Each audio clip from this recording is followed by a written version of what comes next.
Synergy. Welcome to Synergy. Live with Synergy. Live with Synergy. This is your host, Andrea John Baptiste. Welcome to Synergy, where music, business, and culture synchronize.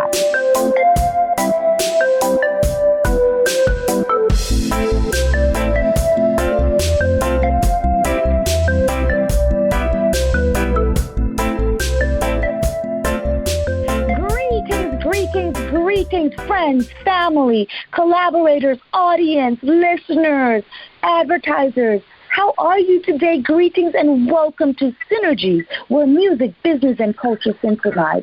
This is Andrea John Baptiste, and we are so excited to have you today as you drive or are listening in your office from 5 to 6 with us for the next 45, 50 minutes. We thank you for tuning in, and I want to say a big hello and a special greeting to our friends that are listening online in Jamaica, in Belize, New York. How you doing out there? The Gambia, thank you for tuning in. Nigeria, how you stay today? I hope it's a beautiful thing. And our hearts are going out to our friends in Australia. We hope that your situation subsides and that life becomes a lot more bearable for you. And I just want to say thank you so much to the almost 600,000 of you who have listened and tuned into the show. And I want to say thank you for the 26,000 of you that are tuned in to our FM dial, 99.1 FM, on Thursdays from 5 to 6. And definitely our international listeners, almost 1,500 of you guys online listening to Synergy, where music, business, and culture synchronize. Well, I got to tell you, today we have a fantastic show, and we're talking about music as a tool, right? We often talk about music as a product, a resource, information, a guide. We talk about it as fun. We talk about it as entertaining, and we know all of those things are tools, but today we're speaking about it from a different level because we're going to talk about it from a conflict resolution standpoint. So using music to mediate conflict, to bring peace. What? Tell me that that's not amazing. And I have none other than the amazing Miss Priscilla Dames of Wingspan Seminar with us this afternoon. Priscilla, greetings and welcome to Synergy. Well, I thank you so much. And what a welcome. I appreciate you and your extensive audience for welcoming me. Priscilla, we are so thankful to have you, and I know you and I have been working on getting this done for a little while now. And you know what? Let's synchronizers. Let me just share a little backstory. Okay, you know there's almost always a backstory, right? So I've got to share the backstory. This lovely lady and I worked on, I believe, the accreditation of a university many, many years ago. Well, fast forward some years, and we're working on the project going to Belize, right? I invited many of you to come with us to Belize as well. And so here we go, reconnected, and guess what? Not only did we reconnect by phone here, but we reconnected in person, not in Miami, not in Atlanta, but in the beautiful, beautiful country of Belize, Central America. And so, Priscilla, if you guys are ever wanting to find out about that trip to Belize, and you don't believe me when I tell you how hyped and beautiful and productive it was, you can certainly hit her up, and she'll also tell you about the productivity of that trip. But Priscilla, no more about Belize, because I want to hear all about Wingspan Seminars. Tell us about that. Who, what, and why? You know, it's interesting how Wingspan began, and I was still clocking in at Dade County Public Schools, and I was a full-time trainer there. And I said, okay, you're going to be retiring before you know it, and you know what you want to do. You know it's tied in to conflict, and conflict resolution. And so why not go on and launch the business now? And I'm purposely saying that to the audience because we have so many now that are quitting their day jobs and jumping out there into a business, and they're saying, do your dream. But everything's got to be thought out, and there's got to be a practical side. So I did overlap them, and I did launch Wingspan seminars while I was still clocking in. However, it was many years ago, and I know I'm saying my age, but that's okay today. I actually started as a trainer in areas of conflict about 40 years ago. And I began with I know, okay? I began with the Anti-Defamation League. Mm-hmm. But, I was, so as to speak, discovered because I went to a workshop training myself about bigotry and about the hate amongst us, if I may say that, and that's back alive and kicking again. There's a movie out, a film out now with that title, which is why I said, if I may say that. And as I was listening to a bigot, after he raised his hand and stood up and talked and gave his opinion about something, my arms were crossed and I was so upset. And that picture ended up on the front of the Miami Herald on... Yes. That's why I make so many faces, ugly faces, silly faces all the time, and generally it does not bother me. But when it ended up in the newspaper, I said, oh my goodness, look at that face. But that caused the Anti-Defamation League to approach me and invite me to become a trainer, consultant for them. And after some very serious training, I was sent to racially tense areas all over the state of Florida because I was just so upset and very verbal in that workshop. And that's how it all began, and I continued to do areas of conflict until I launched Wingspan. So when I say areas of conflict, the conflict resolution is the umbrella, but I've been doing it so long. Warning signs of conflict in the workplace, keying in on violence, all those other areas of conflict are relative to conflict resolution also. Mm-hmm. Absolutely. I mean, we certainly see it, in all. I'm sure you had opportunities to utilize that work in the school setting and, as you mentioned, in the workplace. And I know you've done a lot of international work. Now, tell us exactly, give us a succinct definition, of conflict resolution or conflict mediation. So help our listeners who may not understand it as a practice, okay, I get into a fight and I calm down, but there's so much more to that. Walk us through some of that, Priscilla. Well, conflict resolution, as I said, it is my foundation because conflict resolution is a process. You don't just jump up and say, I like you now, or it's okay, and then walk away. It's truly a process of resolving or coming to an end point where both sides, both the students decide, okay, we agree to at least get along. We have resolved whatever the issue was, and now we can move on. So it is a process. The difference in conflict resolution and mediation is anytime there's any type of mediation, and there's more than one type, there is an outsider who comes in and helps you to resolve whatever the issue is, and that too is a process. So all of conflict resolution does not end up with someone else helping you, but mediation does. Oh, wow. And so in your practice, are you then saying that you are teaching individuals how to resolve their own conflicts, but you're not? So in some cases, I'm hearing you say, I do help resolve it, but in other cases, I train folks to help them resolve their own conflicts. Oh, wow. Absolutely. Absolutely. That's huge. And I'm actually a trainer now. I've done quite a bit of mediation, and even recently I have gone into colleges and high schools to teach peer mediation, not as an instructor in the school, but I was called in as a consultant to start a peer mediation program in a college and in a high school in Miami-Dade, as a matter of fact. So what I do usually now is go in as a trainer once I'm called in, and sometimes it is students, whether high school or college level, but I've trained police, I have trained correction officers, I've trained judges just last year. So it's a plethora of whoever needs me. And when you think about conflict, that is prevalent everywhere.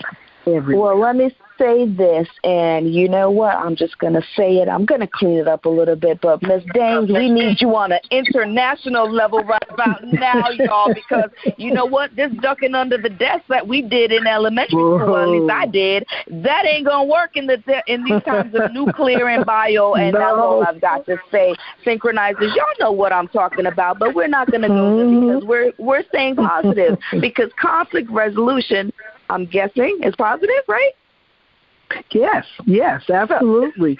Because you're bringing the dispute sense, and that's whether there's one-on-one or country against country. You're coming them to some joint agreement that they can decide we're no longer going to be in conflict, and that's whether it's a fight and violence or just a talking conflict, because we know conflict itself starts from over here to maybe even two little babies to several countries at a war. So it's all conflict. But yes, I've done a lot of international work, and that truly was my dream job. And I was so afraid. It's like, okay, I've paid so many dues. I've gotten so many accreditations. When is somebody going to ask me to do something internationally? So it was a long time coming. But when it came and came and came and came. So I was just really blessed.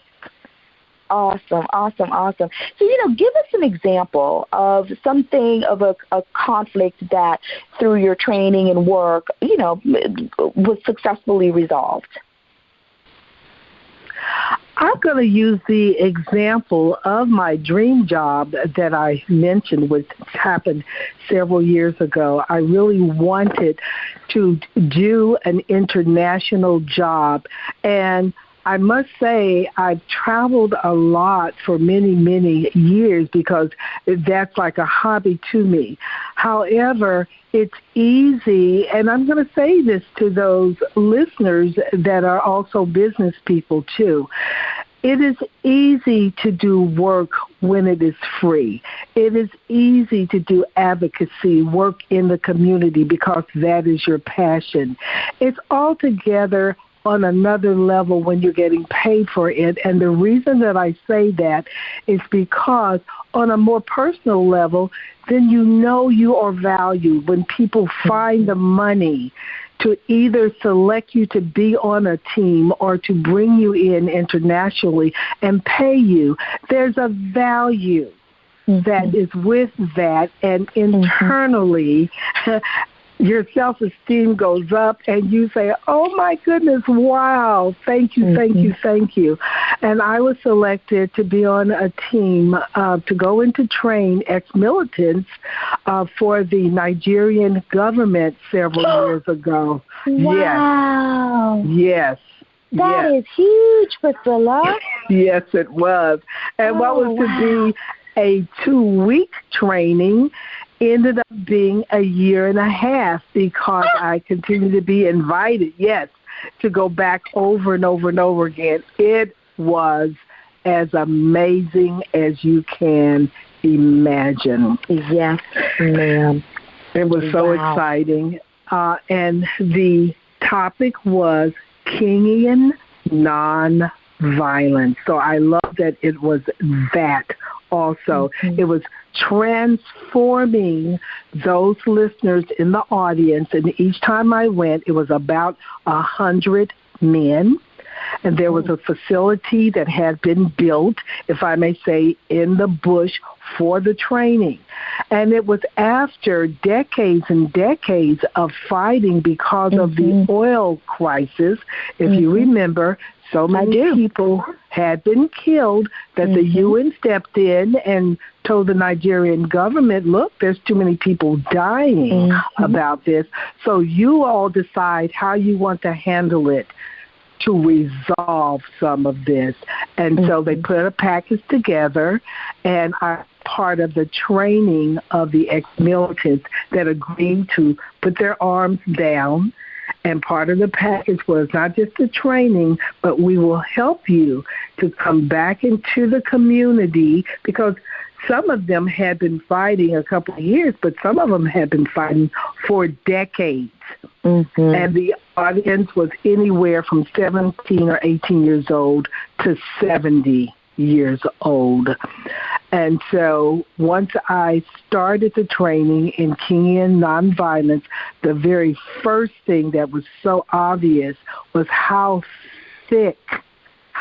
very thick the atmosphere was, because those gentlemen sitting in the audience didn't know if I was the real deal, if I was truly going to help them, if I was truly a trainer, or if I was a spy for the government. Yes. Yes. So you had to establish trust off the bat. Absolutely. And it was a little nervous at first, but after a while you can, because by this time I was a seasoned trainer. This was about 8 years ago. And one of the things I love about being a conflict resolution trainer is that you can feel your audience. So I began to feel them relax, calm down a little bit. And I think they kind of said that, okay, I think we can trust this old lady standing in front of us talking. She's the real deal. But initially, it was not there. It was not there. I can imagine. That is a beautiful thing, Priscilla. What a fantastic story. And look at that success, okay? Because Nigeria is doing, well, overall, for the most part, doing so much better now. You've also used music as a tool in your work.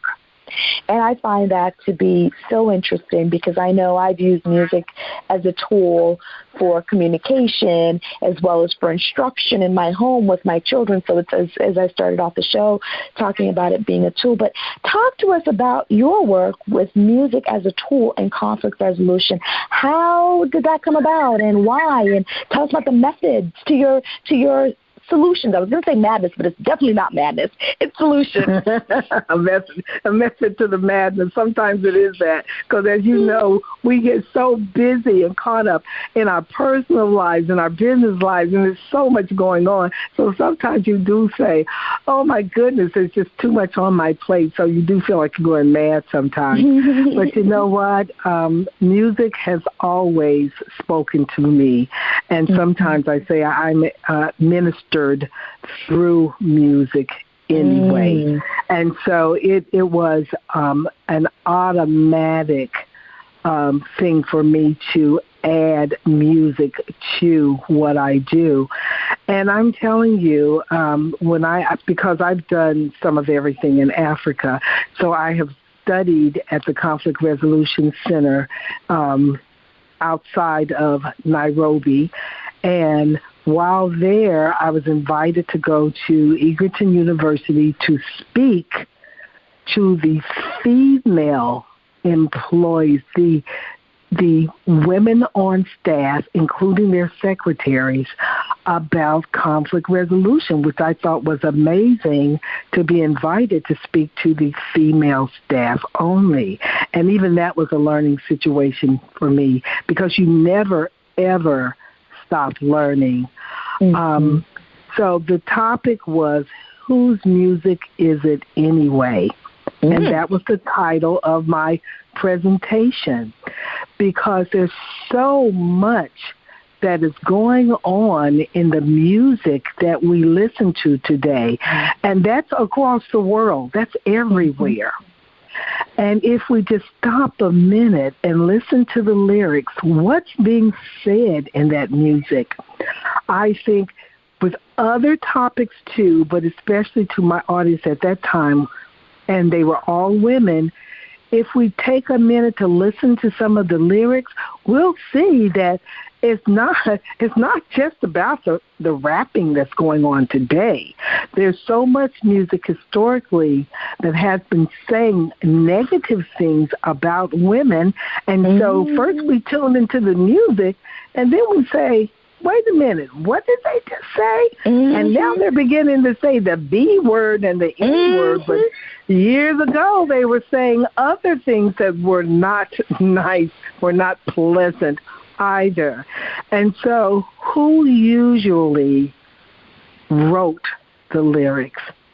Historically, it has been men. Now there are more and more women out there now that are musicians, but historically, and even today too, most of the writing is done by men. So we have to stop and listen to the language and decide, is that good for us as women or not? Do we want our children to hear what's in that music, whether it's about women or not?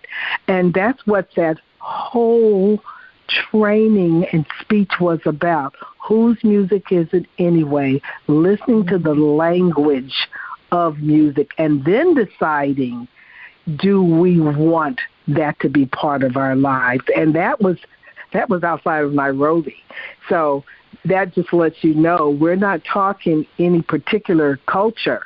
We're talking Americans, we're talking in Europe, we're talking in Africa, Australia, everywhere. We need to stop and decide, what are they saying?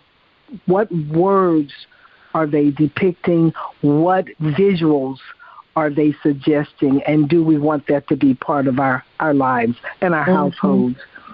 So I think as I really thought about it, I think that was one of the first times that I actually had a title that specifically targeted the word music and what is music all about. Because when you enter my training, and this has been going on forever, you'll hear music as you're coming into the door.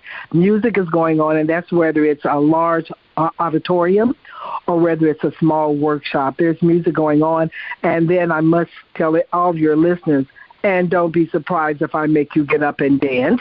So they make it.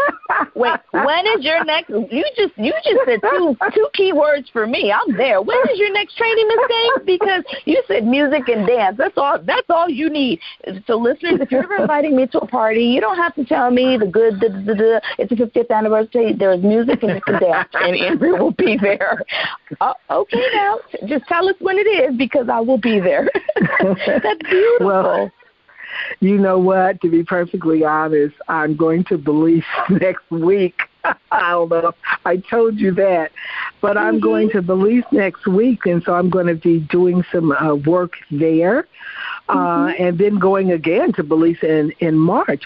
But you know what? I have learned that it's not about can you dance or not. Just moving to the music is dancing. It's not about can you sing or not. Just bellowing that out with the lyrics or to the music, that is singing. Who said you had to dance well or you had to step this way to be a dancer? So we have learned that music and dancing soothes the soul, and at the same time it can hyper and escalate too, but music is just a softener. So if you're coming to my workshops, and generally speaking, you're either involved in conflict or needing to learn about it because of your job or whatever, your church maybe, whatever. And so it's a negative topic. So when you come in, I want you to start out feeling good. And so that's why the music is going. And as I said, I may come over to you and get you up dancing, the whole audience, or dance. That is fantastic. What an exciting story. And that is, absolutely, bringing some levity, some movement to the situation. Now, let me ask you, do you recommend the use of music in any particular scenario, or you find it to be more beneficial in business, education, politics, or just use the music? You know what? I think you do have to be very, very selective, because I'm even shocked to my soul now at the type of language that's not just being used in music, but in all media and television and all of that. And some parents don't realize that there are so many obscenities and negative words, negative connotations with the songs that are released now. So we have to be very careful. I'm very careful when it comes to religion. So I don't normally, now I have been hired by churches to come in, because it doesn't matter. People are people. So there's conflict everywhere. And I'm so proud of a church when the leaders say, okay, we need some assistance in here, rather than turning their back or... Yeah. Absolutely. I think that's fantastic.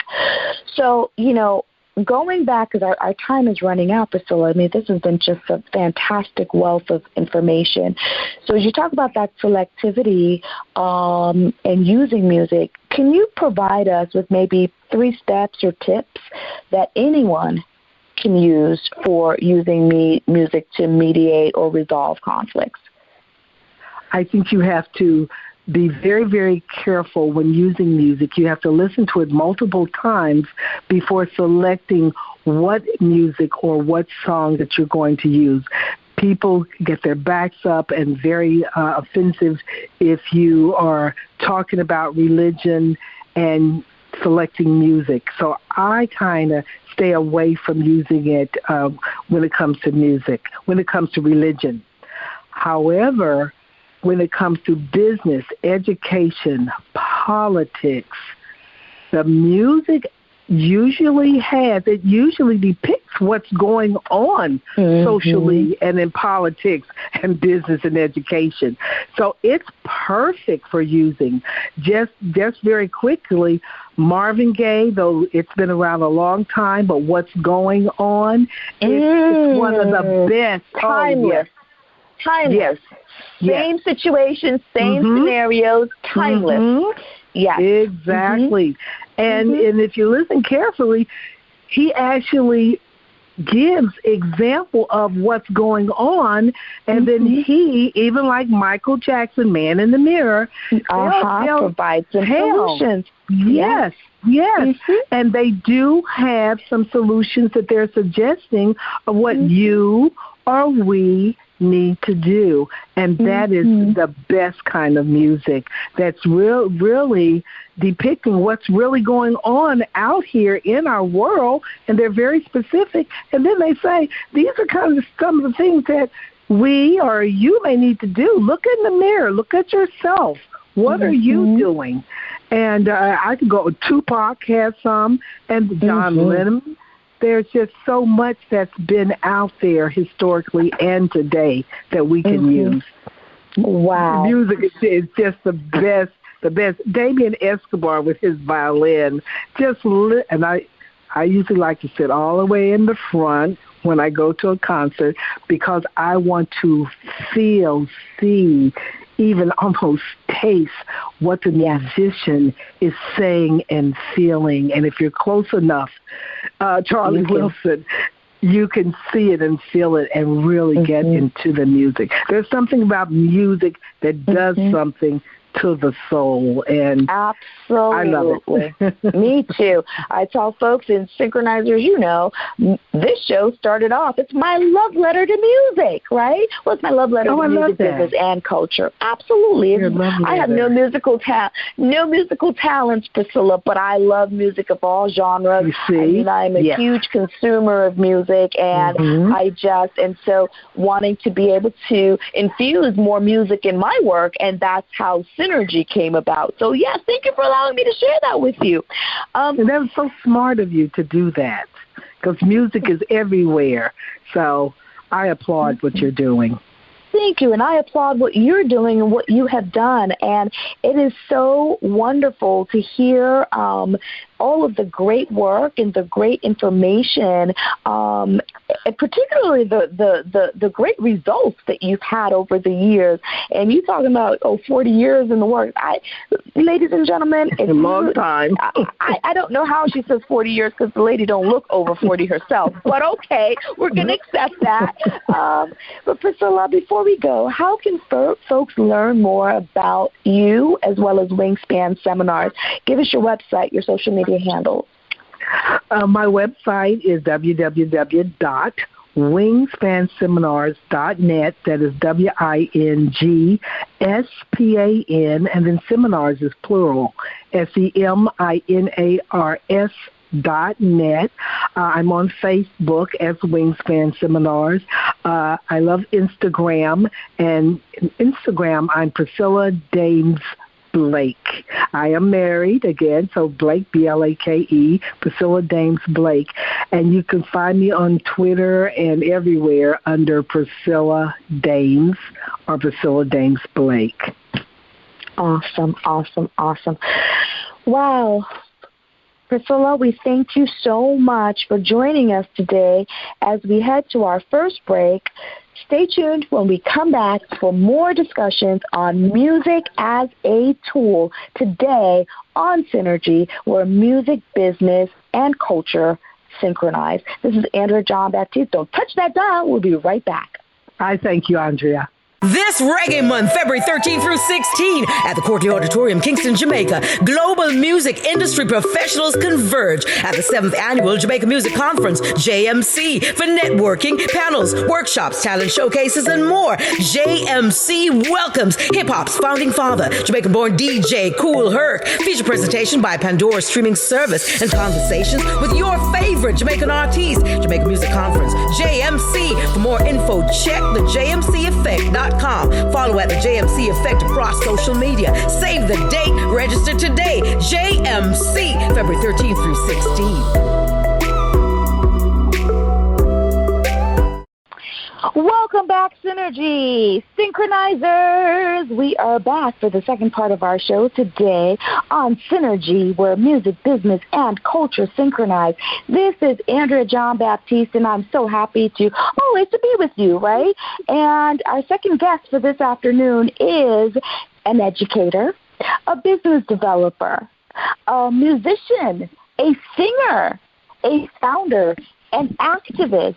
So many wonderful gifts, talents, and skills wrapped up into none other than Dr. Joan Cartwright. Dr. Cartwright, welcome to Synergy. We're so happy that you took some time this afternoon to synchronize with us. Greetings. Well, thank you, Andrea.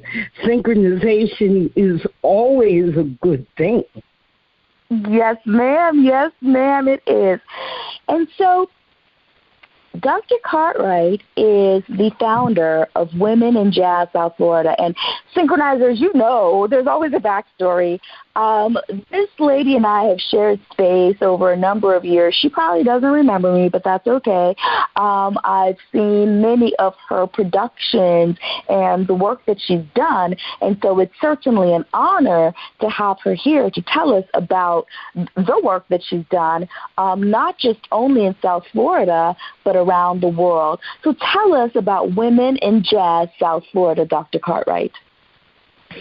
Okay, well, it is a nonprofit 501c3 organization that promotes women musicians globally. We are 13 years old come March, and we have 362 members. 222 are musicians, and 61 of the 362 are men that support our cause. We very, very nice. Promote women. It's not about being an agency, okay? I'm not a talent agent. I promote women who have viable musical careers. Most of them are in Florida, but we have members in 14 countries and 22 states. Wow, Hello? that is wonderful. Yeah. That is quite an expansive membership there. And so how did it get started? Tell us about your background and what led to Women in Jazz in South Florida. Okay, so since about 1977, I have been performing professionally. That means that I got paid. Okay. Actually, I started performing when I was 4 years old. But at this point in my life, I was working with bands in Philadelphia, and I had a wonderful teacher, Gerald Price, who taught me piano and music theory. I got a degree in music. So not only am I a vocalist, but I am a composer.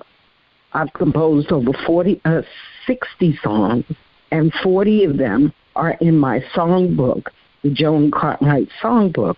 And I claim to be the only woman in the world with a jazz and blues songbook.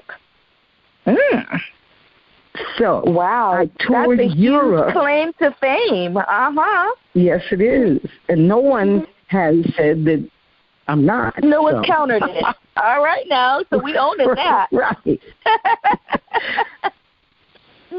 So from 1990 to 98, I toured Europe. I lived there solidly for 2 years, but I toured for 8 years, 8 countries.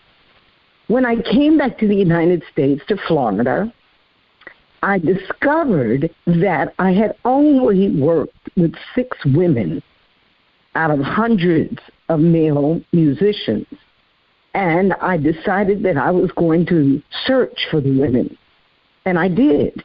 I also developed a lecture called Amazing Music Women that I was fortunate enough to get grants from Broward schools to teach over 10,000 children about women in jazz. That was very successful. I developed a website called Jazz Women Directory. So for 10 years I did that. I produced the first Women in Jazz Festival in Fort Lauderdale called Gaia Fest. That was in 1998. By 2007, I decided to incorporate as a nonprofit. And the rest is history. Since then, I have done several performances with women musicians. I have lectured in the Tri-County area. I have written 14 books, most of them about women in jazz, women in blues, the history of African-American jazz and blues, poetry, and I wrote a play and a memoir called In Pursuit of a Melody. So as the membership grew, I put out a call to composers, and I did that 6 times, so we have 6 CDs of women's music. We have 63 songs from 48 women, and they are immortalized on these CDs, and you can purchase them online or through me. So my dream of having Music Woman magazine came to fruition last year. And in June, I published the first issue. Now I'm working on the second issue that will feature. In the first issue, we featured Aretha Franklin's last drummer, or the drummer who was working with Aretha Franklin before she passed away, who is Galen McKinney from Detroit.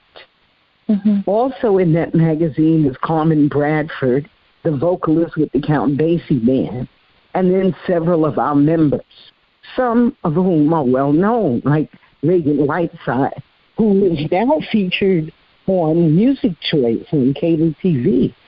Yeah, so these women are very professional, very accomplished. Gail Johnson in California with Jazz and Pink. Lori Williams from New York, who does a jazz camp for children. Ellen Sealing, Jean Feinberg, who run the Montclair Women's Jazz Band. So, I have some very astute women musicians in this organization. Wow. Now, the second issue is going to feature women from 75 to 92 with a couple of young women sprinkled in there, okay? So I'm very excited. What do you mean a couple of young women sprinkled in there? I heard 75 to 92. Isn't that all young women? I mean, come on now. Yeah, but I threw in a couple of babies too, so there you go. You threw in some babies, right?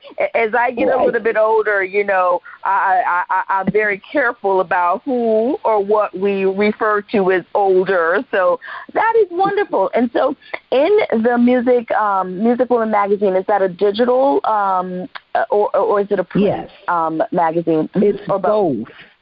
It's both. It's physical and digital, and all you do is go to musicwomanmagazine.com and then see the online version. Nice. Very, very nice. And when you mentioned that the second edition is coming out, when should we wait for that? Anticipate it being released? March. Oh, for Women's History Month. Will this be an annual magazine, or how? I would love for it to be quarterly, but that would require that I had a good advertising base. So we're just developing relationships with advertisers. Excellent. So it is an annual book right now. That's wonderful. That is, it's such it certainly sounds like such a very necessary tool for definitely sustainability, for information, for communication, but also as a key to sustainability for women in the business. So talk to me about women in the music business, because, I deal with very many music business organizations, as I've shared with you, including the Music Business Association, the Jamaica Music Conference, the Jamaica Industry, Reggae Industry Association, and so on. And some of the things that I see or hear include the fact that there are fantastic women doing many, many things, but sometimes they are behind the scenes. Is that your experience? And if not, tell us a little bit more about your experience with women in the music business. Well, the first thing is that it is called the music business, but a lot of women approach it as if they're young, they're cute, and they're talented, and they're going to stay like that for the rest of their lives, which is not true. Generally by the time you're 40, it's over, But music is a little different because if you really do have classic talent, you will have longevity. Like Jeannie Cheatham, who's going to be featured on the cover of our magazine, is 92 years old. She's not performing anymore, but certainly she has an extensive body of work. Okay. So what I do more than anything is promotion. I'm not a promoter. I'm not an agent. but I do a lot of social media. I do the magazine. I do the CDs. I'm more interested in product, you see, because if for any reason you're not able to get out there and work on the weekends, how are you going to pay your bills? Well, if you have a book, you could sell a book. If you have a CD, you could sell a CD.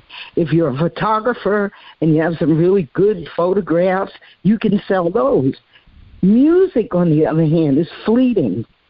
You must be on stage in order to earn money.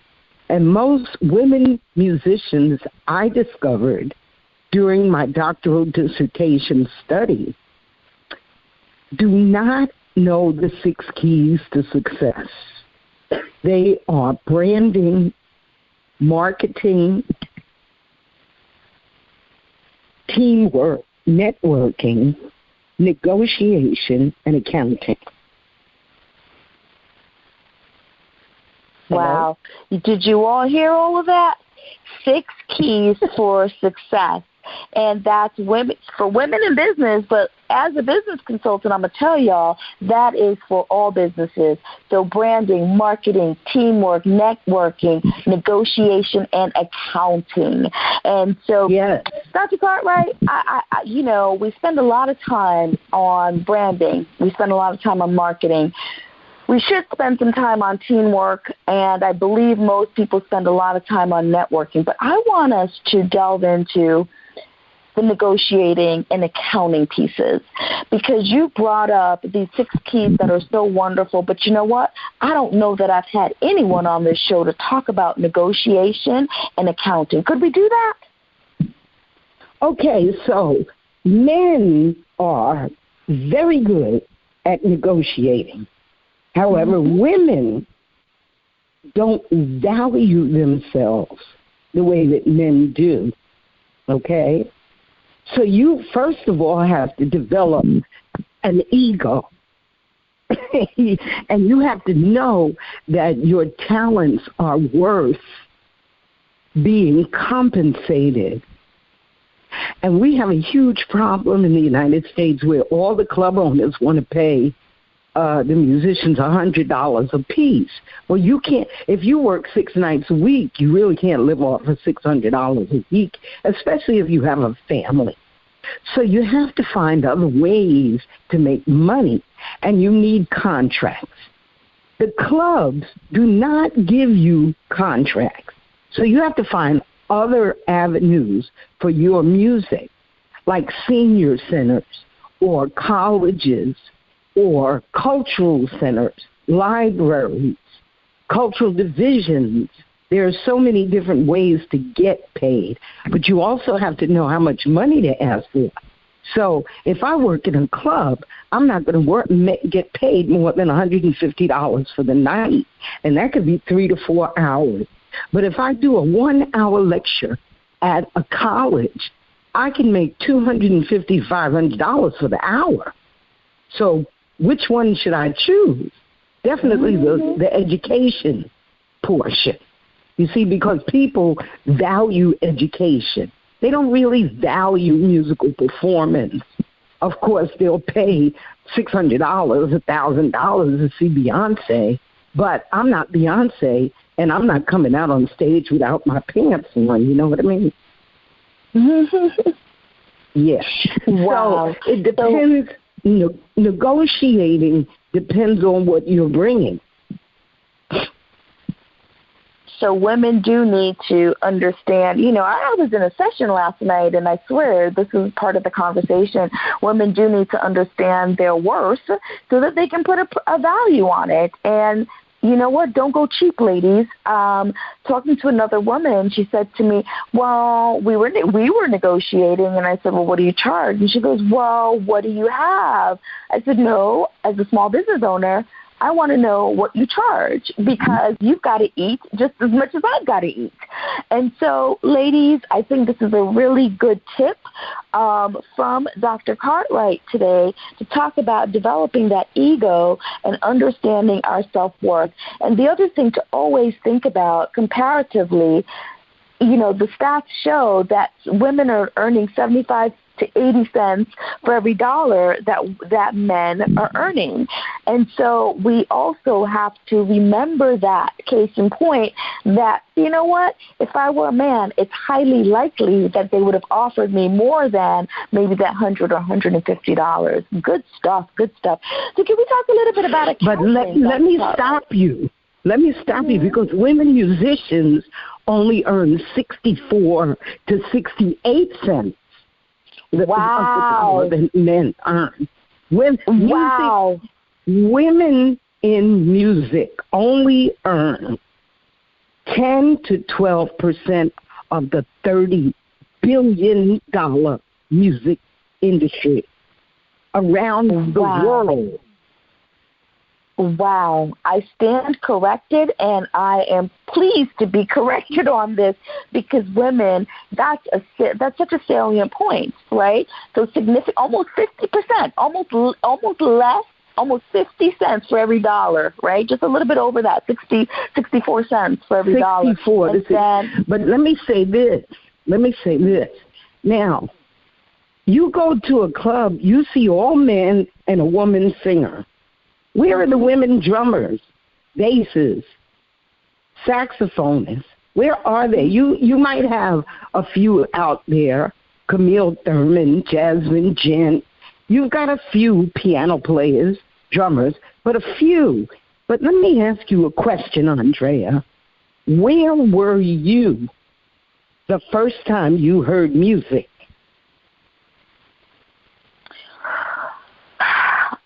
I grew up in a home where music was produced and consumed. No, forget about the house. Where were you the first time you had ears? I would say in my mother's womb. My mother said I came out Absolutely. Absolutely.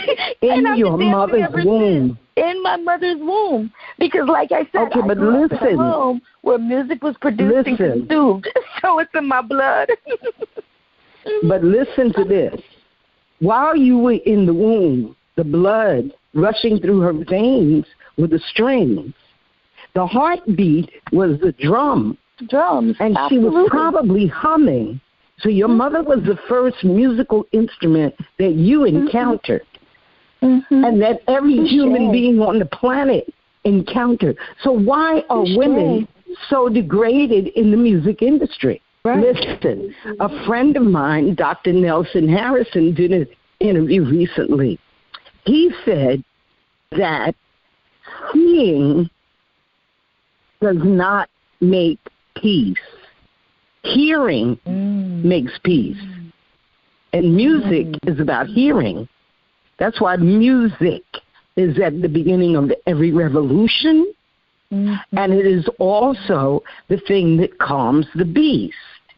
But when you see difference. That's what you see. You see race, you see age, you see, you see difference. Yeah. But with music, you hear the sound of the spheres, the sound of the universe. So this is why musicians have been at the front of every revolution.